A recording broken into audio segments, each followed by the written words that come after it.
Assalamualaikum Mbak Raya, salam ngarit. Kita ketemu lagi di konten Sinar Arum Farm. Kebetulan hari ini kita udah punya stok jukut, jadi kita manfaatkan waktu luang untuk ngegeroh domba.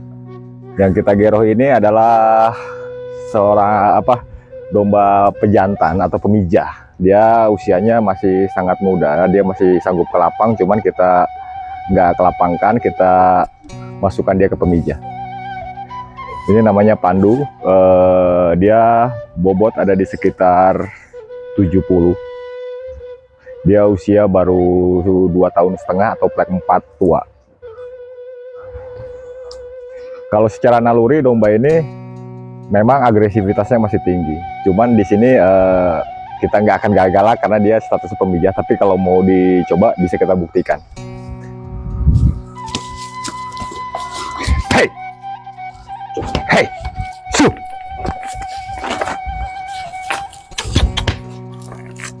su, hey, lihat, dia masih agresif, dia juga masih karung yang sangat tinggi.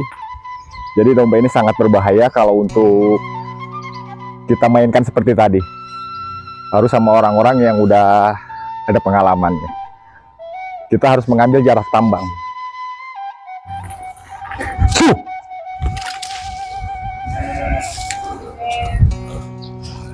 Jadi perlakuan domba ini kalau kita baikkan, dia akan baik. Tapi kalau kita pancing emosinya, kita pancing amarahnya, dia akan marah. Kalau kita perlakukan ini dengan baik, dia baik. Jadi Baraya, pengurusan domba Garut itu ada dua. Yang pertama itu ada namanya breeding. Yang kedua itu ada namanya fattening. Apa itu fattening, apa itu breeding, kita bahas satu persatu. Yang kita bahas pertama adalah fattening dulu. Fattening atau namanya itu penggemukan. Itu biasanya kalau fattening itu dia disiapkan untuk Raya Agung atau hari kurban. Jadi panennya setahun sekali. Dan Raya Agung itu posisi panen fattening, jadi panen para peternak. Usia fattening itu biasanya diambil dari lepas sapi sampai ke 6 bulan. Jadi begitu dirawat 1 tahun, domba itu sudah mengalami plek atau namanya udah punglak atau udah ompong. Itu menurut syariat Islam udah layak untuk menjadi hewan kurban. Dan fattening itu nggak terlalu mempunyai resiko yang sangat besar. Yang penting ilmu fattening itu ada beberapa ya. Pertama, ilmu fattening itu harus bisa ngarit. Itu pokok utama dalam mengurus domba, harus bisa ngarit. Setelah bisa ngarit, bisa memberi pakan. Fattening domba Garut itu kalau yang di tempat kami di Sukasari itu dibagi dua. Ada fattening untuk hewan kurban atau hari raya kurban, ada juga fattening untuk kelapang. Jadi fattening itu selain ngarit dari pakan hijauan, fattening itu harus dibantu sama lolohan. Karena itu untuk mempercepat berat badan dia. Pertumbuhan dia semakin berat, bisa pakan tambahan atau pakan pendukungnya seperti hampas tahu, ongok, singkong atau sejenisnya. Itu bisa untuk jadi pakan tambahan domba selain dari hijauan. Kalau di tempat Baraya mungkin ada kelebihan bang pakan seperti bang pakannya melimpah tapi dombanya sedikit, itu bisa dijadikan silase. Silase fermentasi. Jadi fattening itu sebenarnya di pengurusan domba Garut itu minim resiko karena cuman ngarit, kasih pakan sama dikasih lolohan, itu aja. Dia minim resiko. Walaupun untuk peternak pemula kalau memang dia mau bermain ke fattening itu minim resiko, cuman posisinya dia diambilnya per tahun. Jadi satu tahun dia panen dan resiko kematian sangat kecil. Dan cara pengaritannya juga, apa namanya, domba jalu atau domba jantan sama betina itu pakannya pasti beda. Lebih irit domba jantan. Dan kalau domba jantan itu ada pakan pendukung seperti lolohan, ampas tahu yang seperti saya katakan tadi. Dan sekarang kita masuk ke namanya breeding. Breeding ini atau namanya beternak. Itu saya selalu menambahkan kata-kata happy di depannya. Jadi kalau di Sinar Arum ini ada kata-kata happy breeding. Senang beternak, jadi senang dulu. Kalau kita udah senang, jadi kita nggak ada beban untuk beternak. Kata beternak ini sebelum kita langsung mau beternak, kita harus tahu ilmunya. Kenapa ilmu beternak itu harus kita pahami? Kata beternak itu nggak serudet yang kita bayangin, nggak semudah yang kita bayangin juga. Beternak itu harus dengan ilmunya. Pertama, harus tahu kapan birahi si betina. Kedua, harus tahu bagaimana cara memijah. Yang ketiga, perawatan masa setelah pemijahan. Yang keempat, ada namanya menghadapi masa kelahiran atau HPL. Biasanya itu 150 hari setelah domba dipijah, dan itu kurang dari 2 hari atau lebih dari 2 hari, itu umumnya. Setelah itu ada lagi masuk perawatan cempe atau perawatan anak domba, dan itu yang sangat riskan. Jadi sebelum kita masuk ke namanya breeding, kita harus tahu dulu ilmunya dulu. Ilmu breeding itu harus dikuasai. Setelah menguasai ilmu breeding, baru kita mencoba. Jadi mencoba itu jangan langsung banyak. Kita beli paket breeding. Dalam arti paket breeding yang kita beli, misalnya jalu 1, betinanya 2 atau 3. Itu dulu kita coba. Kalau memang itu ada keberhasilan dari breeding yang tadi kita pakai paket breeding itu, otomatis kita bisa menambah populasi. Jadi jangan langsung banyak, karena resikonya sangat tinggi breeding itu. Terutama kematian anak cempe atau kematian indukan pada saat melahirkan. Karena posisi melahirkan indukan domba itu nggak selamanya normal. Ada yang disebut prematur. Jadi dia lahir sebelum HPL. Misalnya dia 2 minggu setelah 2 minggu dari HPL dia udah lahir. Terus juga ada namanya kelahiran sungsang. Normalnya domba yang lahir itu kepala dulu sama kaki. Tapi ada juga beberapa domba yang lahir itu pantat dulu atau belakang dulu, dan itu sungsang, dan itu perlu bantuan tim medis seperti mantri hewan atau orang-orang yang udah senior di bidang breeding.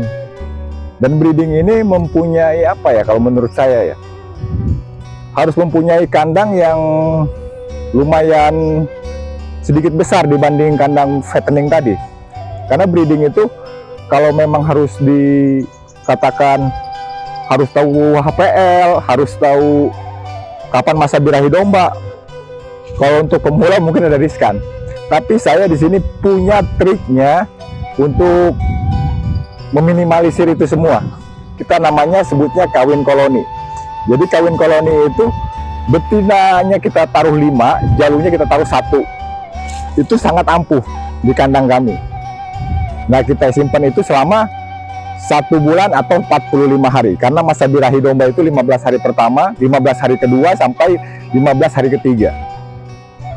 Nanti kita lihat contoh breedingnya ada, atau kawin koloninya kita lihat. Nah, ini Baraya contoh kawin koloni. Kawin koloni dalam arti daripada kita nungguin domba birahi, kan birahi domba itu kan beda-beda. Kadang ada yang dia nggak mau makan, kadang ada yang berisik, kadang yang buntutnya kekepotan, macam-macam. Birahi domba itu nggak semuanya sama, tergantung dari kebiasaan atau genetik domba itu sendiri. Tapi dengan seperti ini, lihat jalurnya 1, betinanya 1, 2, 3, 4, 5. Ini nyaman, jadi udah aja beginiin aja selama 1 bulan atau 45 hari kita tinggal. Begitu 45 hari, yang kita ambil itu bukan betinanya, tapi jalunya yang kita pisahin. Jalunya kita ambil, setelah jalunya kita ambil, biarin ini selama 4 bulan atau 3 bulan setengah atau memasuki HPL-nya, baru kita pisah. Nanti ada namanya kandang bersalin. Karena kalau di sini riskannya apa? Takutnya domba ini begitu mau lahiran, ada kan karakteristik domba beda-beda, ada yang galak, ada yang baik. Takutnya ada yang galak, anaknya terinjak-injak, kan mati, bahaya. Kita juga yang rugi, mengalami kerugian. Masa menunggu kelahiran domba 5 bulan tiba-tiba hasil yang nggak ada, kan rugi kita. Jadi kita masukin ke kandang bersalin. Nah, kandang bersalin itu seperti apa sih? Nah, ini Baraya contoh kandang koloni dan kandang bersalin. Nah, kenapa saya katakan contoh kandang koloni dengan kandang bersalin? Sekat ini bisa dibuka Baraya, jadi nggak permanen. Kalau mau kita koloni, kita buka aja, jadi lebar semua, panjang ngebat ini 7 meter. Tapi kalau memang ini kan terlalu besar kalau 7 meter, jadi saya pakainya kandang bersalin seperti ini. Jadi dia begitu mau HPL, kira-kira 2 hari mau lahiran, saya masukin ke sini. Jadi dia lahiran sendiri aman. Jadi nggak ada resiko. Terus kan 5 tadi di sana kan ya, kita breeding 5. 1, 2, 3, 4, 5. Jadi udah kita siapkan dengan baik. Jadi pas begitu mengalami masa HPL, dia udah kepusing kandang, langsung aja kita pisah satu-satu. Nah nanti apa, anaknya kalau dia udah lepas sapi atau gimana, ya kita masukin lagi jalurnya ke sana, betinanya. Anaknya di sini kita kolonikan lagi, dalam arti koloni kita satuin, biar dia besar dan bersama di sini. Jadi seperti itu. Dan kalaupun ada memang kendala resiko kayak cempek sakit atau mengalami penyakit apapun, mudah dideteksi dari sini. Karena ini tempatnya kan luas. Jadi kalau memang mau dideteksi yang sangat mudah. Dan indukannya, pergerakannya pun bisa dengan baik. Tadi kita bahas masalah fattening juga atau pengemukan. Itu tadi fattening itu secara garis besar. Cuman sekarang kita masuk ke kandang fattening. Lihat ke sini fattening. Nah fattening ini seperti ini kandangnya. Ya disebutnya kandang soliter. Kandang soliter, jadi ini ukurannya 80. Jadi untuk fattening penggemukan itu semakin kecil ruang kandangnya, semakin sempit, tapi panjangnya harus 1 meter minimalnya, karena pergerakan domba itu kan panjang. Kalau lebarnya itu bisa diminimalkan, minimalnya itu maksimalnya 80 maksimalnya, minimalnya itu 60. Karena semakin kecil sempit dia, itu semakin bagus untuk fattening. Karena pergerakannya terbatas, dia yang diutamakan cuma makan, berdiri, depak, makan, berdiri, depak. Jadi dia nggak ada aktivitas yang lain di situ, cuma makan, berdiri, depak. Karena kecil tempatnya. Tapi kalau luas, dia punya aktivitas yang lain kayak dia gegedor, mungkin dia nguih atau mijah di situ. Jadi sangat-sangat riskan. Semakin kecil, semakin bagus untuk fattening. Itu kuncinya. Dan itu fattening untuk domba, hitungannya kita main di Rayagung ya. Kalau untuk fattening domba Garut atau domba yang masuk ke tangkas, kandangnya itu 10 meter.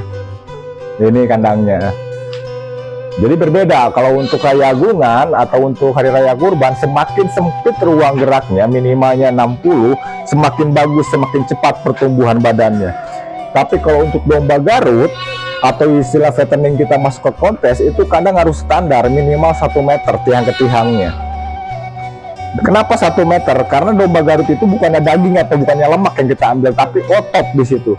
Selain dia makan, selain dia berdiri, dia juga harus ada aktivitas seperti turun naik, dia muter, kadang-kadang dia naik ke tincakan atau namanya ke salasar atau gimana, itu dia wajib.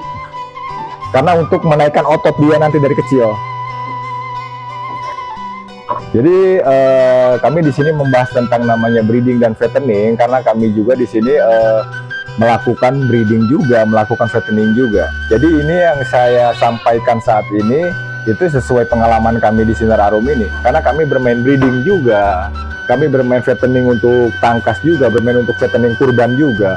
Jadi di sini ini hanya sebagian pengalaman dari kami aja. Kalau memang pengalaman ini bisa bermanfaat untuk peternak-peternak yang lain, alhamdulillah. Tapi kalau memang ada penyampaian yang salah atau penyampaian yang keliru, tolong dibebenah di kolom komentar.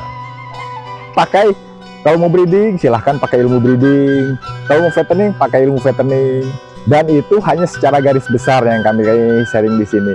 Kalau memang mau ada yang lebih detail, silahkan masuk ke kolom komentar atau silahkan japri. Kita bisa saling berbagi ilmu, kita bisa saling sharing. Jadi itu aja mungkin sedikit sharing dari Sinar Arum ini tentang namanya breeding dan fattening. Kalau mungkin ya saya katakan ada kesalahan atau kekeliruan dalam penyampaian ini, saya minta maaf. Ini hanya sebatas berbagi pengalaman. Ingat satu hal, beternak tidak sesulit yang kita bayangkan dan tidak semudah yang kita bayangkan. Harus ada kata-kata di depannya, happy. Happy fattening, happy breeding. Sukses peternak Indonesia. Assalamualaikum.